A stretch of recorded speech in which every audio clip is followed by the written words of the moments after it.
السلام علیکم دوستو، ایک بار جبرائیل علیہ السلام نبی کریم صلی اللہ علیہ وآلہ وسلم کے پاس آئے تو آپ صلی اللہ علیہ وآلہ وسلم نے دیکھا کہ جبرائیل علیہ السلام کچھ پریشان ہے۔ آپ صلی اللہ علیہ وآلہ وسلم نے فرمایا، جبرائیل کیا معاملہ ہے کہ آج میں آپ کو غمزدہ دیکھ رہا ہوں؟ تو جبرائیل علیہ السلام نے عرض کی، اے محبوب، کل میں اللہ پاک کے حکم سے جہنم کا نظارہ کر کے آیا ہوں، اس کو دیکھنے سے مجھ پہ غم کے آثار نمودار ہو رہے ہیں۔ نبی کریم صلی اللہ علیہ وسلم نے فرمایا کہ جبرائیل مجھے بھی جہنم کے حالات بتاؤ۔ جبرائیل نے عرض کی، جہنم کے کل 7 درجے ہیں اور ان میں سے جو سب سے نیچے والا درجہ ہے، اللہ ان میں منافقوں کو رکھے گا۔ اس سے اوپر والے 6 درجے میں اللہ تعالیٰ مشرک لوگوں کو ڈالیں گے۔ اس سے اوپر 5ویں درجے میں اللہ سورج اور چاند کی پرستش کرنے والوں کو، عبادت کرنے والوں کو ڈالیں گے۔ 4تھے درجے میں اللہ پاک آتش پرست لوگوں کو ڈالیں گے، اور 3رے درجے میں اللہ پاک یہود کو ڈالیں گے۔ 2 درجے میں اللہ تعالیٰ عیسائیوں کو ڈالیں گے۔ یہ کہہ کر جبرائیل علیہ السلام خاموش ہو گئے تو نبی کریم صلی اللہ علیہ وسلم نے پوچھا، جبرائیل آپ خاموش کیوں ہو گئے؟ مجھے بتاؤ کہ پہلے درجے میں کون ہوگا؟ جبرائیل علیہ السلام نے عرض کیا کہ اے اللہ کے رسول، پہلے درجے میں اللہ پاک آپ کی امت کے گناہگاروں کو ڈالیں گے۔ جب نبی کریم صلی اللہ علیہ وسلم نے سنا کہ میری امت کو بھی جہنم میں ڈالا جائے گا تو آپ بے حد غمگین ہو گئے اور آپ نے اللہ کے حضور دعائیں کرنا شروع کر دی۔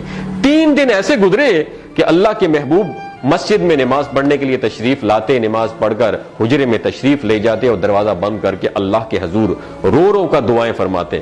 صحابہ حیران تھے کہ نبی کریم صلی اللہ علیہ وآلہ وسلم پر یہ کیفیت کیسے طاری ہوئی ہے، مسجد سے حجرے جاتے ہیں، گھر بھی تشریف لے کر نہیں جا رہے۔ جب 3را دن ہوا تو سیدنا ابو بکر صدیق رضی اللہ تعالیٰ عنہ سے رہا نہیں گیا۔ وہ دروازے پر آئے اور دستک دی اور سلام کیا، لیکن سلام کا جواب نہیں آیا۔ آپ روتے ہوئے سیدنا عمر رضی اللہ تعالیٰ عنہ کے پاس آئے اور فرمایا کہ میں نے سلام کیا لیکن سلام کا جواب نہیں پایا، لہٰذا آپ جائیں، ہو سکتا ہے آپ کو سلام کا جواب مل جائے۔ آپ گئے تو آپ نے 3 مرتبہ سلام کیا لیکن سلام کا جواب نہ آیا۔ حضرت عمر رضی اللہ تعالیٰ عنہ نے سلمان فارسی کو بھیجا لیکن پھر بھی سلام کا جواب نہیں آیا۔ حضرت سلمان فارسی نے واقعے کا تذکرہ حضرت علی رضی اللہ تعالیٰ عنہ سے فرمایا۔ انہوں نے سوچا کہ جب اتنے عظیم شخصیت کو سلام کا جواب نہیں ملا تو مجھے بھی خود نہیں جانا چاہیے، بلکہ مجھے ان کی نور نظر بیٹی حضرت فاطمہ رضی اللہ تعالی عنہا انہیں اندر بھیجنا چاہیے۔ لہٰذا آپ نے حضرت فاطمہ رضی اللہ تعالی عنہا کو سب احوال بتا دیا۔ آپ حجرے کے دروازے پر آئیں، ابا جان السلام علیکم۔ بیٹی کی آواز سن کر محبوب کائنات اٹھے، دروازہ کھولا اور سلام کا جواب دیا۔ ابا جان، یہ آپ پر کیا کیفیت ہے کہ 3 دن سے آپ یہاں پہ تشریف فرما ہے؟ نبی کریم صلی اللہ علیہ وسلم نے فرمایا کہ جبرائیل نے مجھے آگاہ کیا ہے کہ میری امت بھی جہنم میں جائے گی۔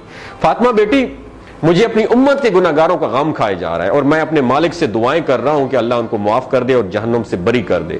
اور یہ کہہ کر پھر آپ سجدے میں چلے گئے، رونا شروع کر دیا، یا اللہ میری امت کے گناہگاروں پر رحم کر، ان کو جہنم سے آزاد کر کے۔ اتنے میں حکم آ گیا، وَلَسَوْفَ يُعْطِيكَ رَبُّكَ فَتَرْضَىٰ، اے میرے محبوب غم نہ کر، میں تم کو اتنا عطا کروں گا کہ آپ راضی ہو جائیں گے۔ آپ خوشی سے کھل اٹھے اور فرمایا کہ لوگوں، اللہ نے مجھ سے وعدہ کر لیا ہے کہ روز قیامت مجھے میری امت کے معاملے میں خوب راضی کرے گا، اور میں اس وقت تک راضی نہیں ہوں گا جب تک میرا آخری امتی بھی جنت میں نہ چلا جائے۔ بولتے ہوئے آنکھوں سے آنسو آنا شروع ہو جاتے ہیں بندے کے، جب بندہ سوچتا ہے کہ ہمارا نبی صلی اللہ علیہ وسلم اتنا شفیق اور غم محسوس کرنے والا ہے اور بدلے میں ہم نے ان کو کیا دیا۔